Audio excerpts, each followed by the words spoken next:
there are police officials, there are rescue officials wearing their life jackets.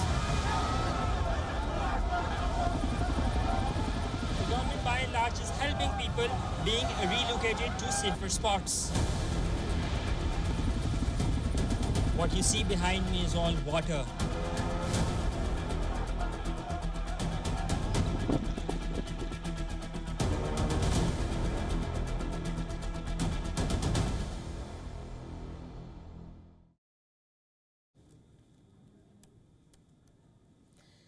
Have you noticed a trend recently?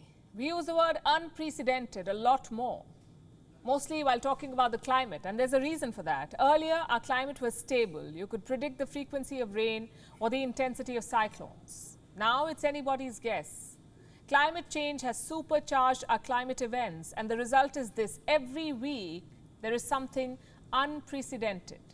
Like the floods in Pakistan. Words cannot describe the scale of destruction there. Only pictures and numbers can. Almost 33 million Pakistanis have been affected by these floods. 500,000 are living in temporary shelters. More than 1 million homes damaged. 3,500 kilometers of road submerged. 162 bridges damaged and more than 1,100 people dead.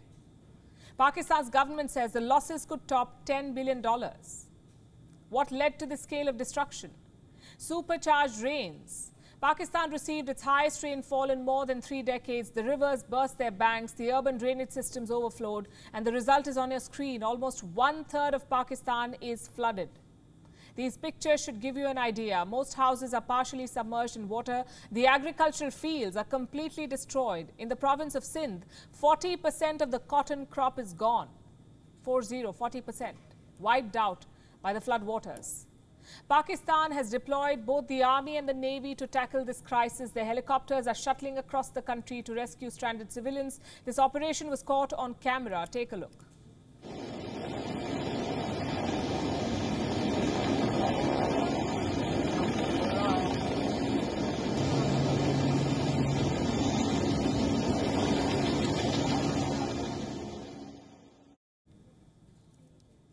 That was just a sample. Dozens of civilians are still stranded across Pakistan. Rescuing them is the first priority. Housing them is the second. Almost 500,000 people have been shifted to temporary shelters like this one.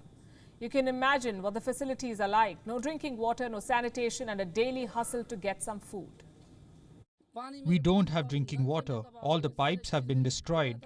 An electric motor is also broken down. Nothing is left. What should I do? My children are facing hunger and the scorching sun. People send relief goods here, but the distribution is not well organized at all. There are routine shuffles here and people have to fight to get some food.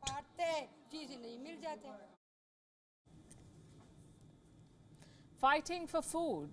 That's what it has come to in Pakistan. What the country needs immediately is aid, and a lot of it. So far, individual countries have stepped up to help. The UAE sent 3,000 tons of food supplies. The United States has pledged $1 million. China has sent 25,000 tents and $300,000. The UK announced $1.7 million. The European Union, $1.8 million. Besides this, Turkey and Qatar have also sent supplies to Pakistan. And I know it sounds like a lot of money, but look at the scale of this tragedy. Chances are these pledges will not be enough. So the United Nations is organizing a flash appeal for Pakistan. They're looking to raise $160 million. Where does India figure in this process? On Monday, Prime Minister Narendra Modi tweeted about the floods in Pakistan, and this is what he wrote. Saddened to see the devastation caused by the floods in Pakistan, we extend our heartfelt condolences to the families of the victims, the injured, and all those affected by this natural calamity, and hope for an early restoration of normalcy. The Prime Minister did not mention aid, but reports say discussions are on. The government of India is discussing the possibility of extending assistance to Pakistan, and there is precedent for such a move. This one's not unprecedented. In 2010, India gave assistance for the deadly floods in Pakistan. Before that, in 2005, after the earthquake. But under Prime Minister Narendra Modi, this would be a first. There are also reports of Pakistan importing vegetables from India. Remember, Pakistan downgraded trade ties with India in 2019. This was after the abrogation of statehood for Kashmir. But under the circumstances, things could change. Their finance minister said the idea was being considered. Their foreign minister denied the report, so mixed signals at the moment. Whichever way you look at it, one thing is clear, it's going to be a long road ahead for Pakistan, long and painful, because the floods are just the start. What comes after it is equally difficult. The rebuilding, the diseases, the infections, the food crisis, the water crisis, all of it will take a toll on the Pakistani economy.